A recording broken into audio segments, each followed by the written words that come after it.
One story, The Howl Beneath. I never liked the basement in our old house.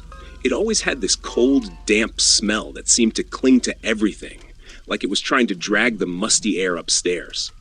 But when we moved to Hawthorne, a small town in the middle of nowhere, I didn't have a choice. My parents insisted that I store my stuff down there because the attic was full. The first time I stepped into the basement, I felt a shiver that wasn't just from the cold.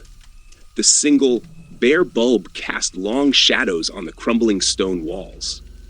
I could hear the distant drip of water, but I couldn't figure out where it was coming from.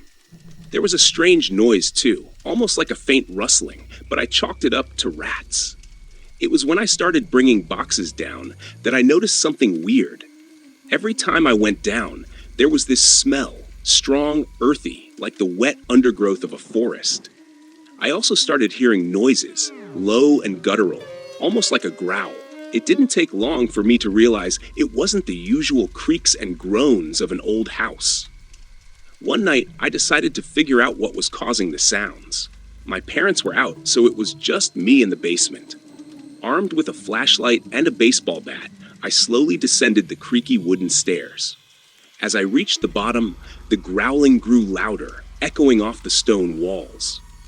I shined the flashlight around the basement, but there was nothing, just stacks of boxes and old furniture.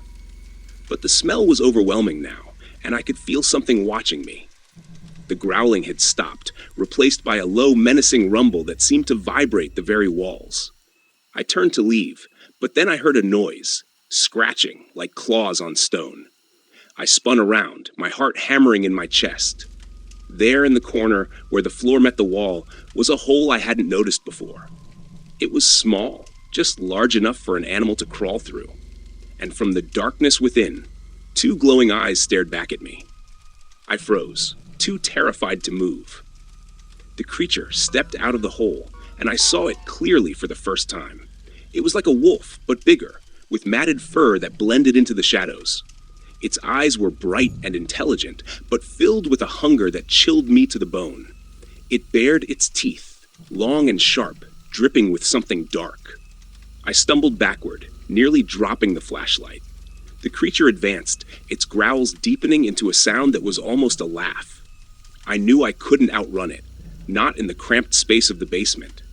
But then I remembered the bat in my hand. With a yell, I swung the bat as hard as I could. It connected with the creature's head, and it yelped, retreating back into the hole. But I knew it wasn't gone. I could still hear it, moving around behind the walls, scratching and growling. I ran upstairs, slamming the basement door behind me. My heart was racing, and I could still hear the creature, even from up here. I grabbed a chair and wedged it under the doorknob, hoping it would hold. That night, I barely slept. Every time I closed my eyes, I saw those glowing eyes, heard that low growl. The next morning, I told my parents everything, but they just laughed it off, saying I'd been watching too many horror movies. But I know what I saw, and I know it's still down there, in the basement, waiting.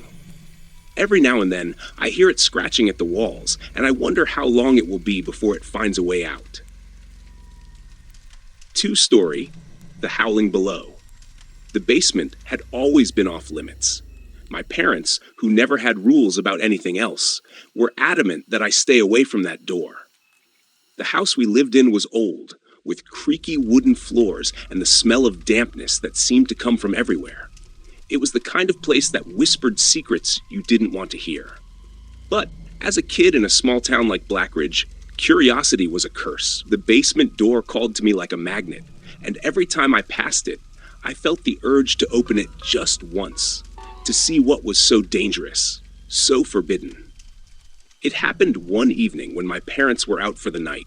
They'd gone to visit some friends in Greenville, leaving me alone for the first time in ages.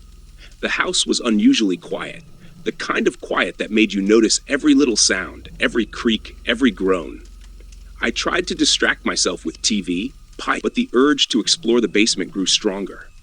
I told myself it would just be a quick peek, nothing more. I wanted to prove that there was nothing to be afraid of. The key was in the kitchen drawer, right where I'd seen Mom put it 100 times. My hands trembled as I picked it up, the cold metal biting into my skin.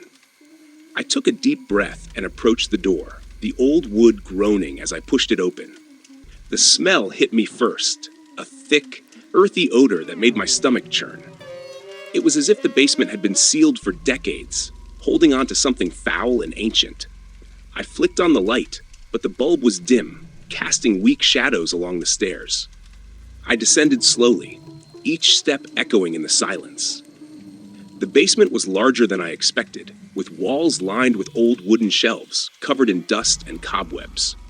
Boxes of forgotten junk lay scattered on the floor, but what caught my eye was an old, heavy door at the far end of the room, partially hidden behind a pile of broken furniture. The door was different, made of metal, and it looked newer than anything else in the basement. The hair on the back of my neck stood up, a sense of dread creeping over me. But I had come this far. I couldn't turn back now. I pushed the door, and it swung open with a loud creak, revealing a narrow, dark passageway. The air was colder here, thick with an unidentifiable smell. My heart raced as I moved forward, the walls closing in on me. At the end of the passage, I saw a faint light coming from another room. As I stepped inside, I froze. There, huddled in the corner, was a creature. It was roughly the size of a man, but hunched over on all fours. Its skin was mottled gray and covered in patches of matted fur. The creature's eyes glowed faintly, reflecting the dim light, but it was the teeth that I couldn't look away from. Sharp, yellowed fangs that jutted out of its mouth, gleaming with fresh blood. It was then that the howling began. A deep, guttural sound that echoed through the basement, vibrating in my chest. The creature slowly turned its head towards me, its eyes locking onto mine. For a moment, neither of us moved. I was too terrified to even breathe. Then it lunged. I stumbled backward, crashing into the walls as I scrambled to escape. The creature was fast, its claws scraping against the concrete floor as it closed the distance between us. I reached the stairs, my hands slipping on the railing as I pulled myself up, the howling growing louder, more frantic. I slammed the door shut just as the creature reached it, its claws raking against the wood.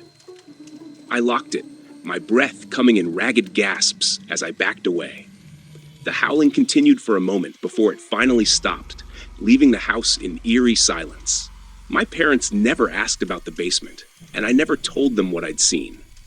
But sometimes, late at night, I still hear the howling below, and I know it's only a matter of time before it finds a way out. 3-story.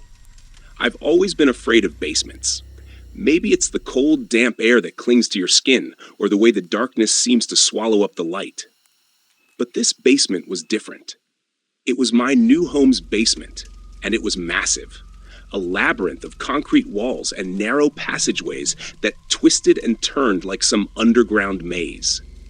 My wife, Emily, insisted that we could use the space for storage, but I couldn't shake the feeling that something was wrong down there. Every time I went down to grab something, I heard it. A low, guttural growl that echoed through the walls, just on the edge of hearing. At first, I chalked it up to the house settling or the pipes groaning, but as the days went by, the noise grew louder, more distinct. I tried to ignore it, focusing on unpacking the last of our boxes. Emily was at work, and I had taken the day off to finish settling in. I ventured into the basement once more, determined to conquer my irrational fear. The light bulb at the top of the stairs flickered as I descended, casting long shadows that danced on the walls. I could hear the growl now, louder and more insistent. It seemed to be coming from the far corner of the basement, where the walls narrowed into a tight, dark space. My heart pounded as I approached, each step echoing off the concrete floor. The air grew colder, and the growl turned into a snarl, deep and angry. I stopped in my tracks, fear gripping me as I realized that the sound wasn't just in my head. It was real, and it was coming from behind the wall. I backed away, my breath catching in my throat. That's when I noticed it. A small, square door I hadn't seen before, tucked away in the shadows. It was old, made of wood, and covered in scratches as if something had been clawing at it from the other side. Against every instinct screaming at me to run, I reached out and pulled the door open. The smell hit me first, rotten, like decaying leaves mixed with wet fur. I gagged, shining my flashlight into the pitch-black space beyond the door. Two glowing eyes stared back at me, unblinking and malevolent. The creature was massive, its body a twisted amalgamation of a wolf and something far worse. Its fur was matted and clung to its skeletal frame, its snout dripping with saliva as it bared its teeth in a vicious snarl. I stumbled backward, tripping over my own feet and crashing to the ground. The beast lunged at me, but it was too big to fit through the small doorway. It clawed at the walls, howling in frustration as it tried to squeeze through. I scrambled to my feet, slamming the door shut and bolting up the stairs. I could still hear it scratching and growling, the door rattling on its hinges as the creature thrashed against it. I didn't stop running until I was outside, gasping for air in the sunlight. Emily found me an hour later, pale and shaking, sitting on the front porch. I tried to explain what I had seen, but the words wouldn't come. That night, we heard it again, the growling, now louder, more desperate. It followed us upstairs, reverberating through the walls.